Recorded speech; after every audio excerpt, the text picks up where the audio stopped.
it seems to me that the sort of potential leading contenders for the nomination, and I say that with a big asterisk because I still think Donald Trump is a front runner, have found pieces of Trump's message that they want to co-opt, right? Like Mike Pence is going for religion, which granted wasn't something that Trump necessarily had all these bona fides in, but the evangelical base was with him at the end in 2016.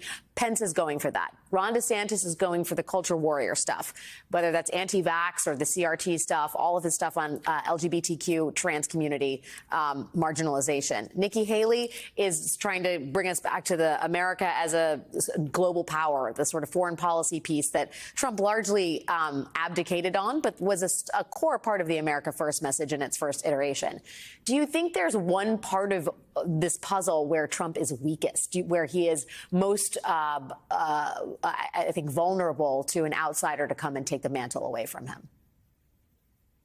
Yeah, I think he's most vulnerable in two areas. One is just success efficacy, particularly on things like immigration, right? I think it'd be very easy for someone like a Ron DeSantis to come in and say, hey, look at all the things that we did in Florida. You know, the viewers here might be grossed out by many of those policies. The Stop Woke Act, don't be so gay, but I implemented them.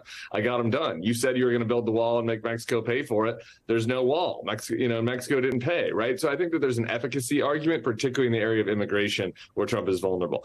And then I think COVID is the other area where he's vulnerable. I think it's an open question whether in 2023 that will still be an animating issue. But let me tell you, Alex, I went down to the Turning Point USA Charlie Kirk's group conference to cover that right before Christmas. And every speaker was talking about attacking the Democrats on COVID, attacking Fauci, talking about prosecuting Fauci. And I think Trump, both on, Operation Warp Speed, which was maybe the best thing he did, speeding up the vaccine, and on kind of going along with some of the lockdowns and some of the COVID mitigation efforts.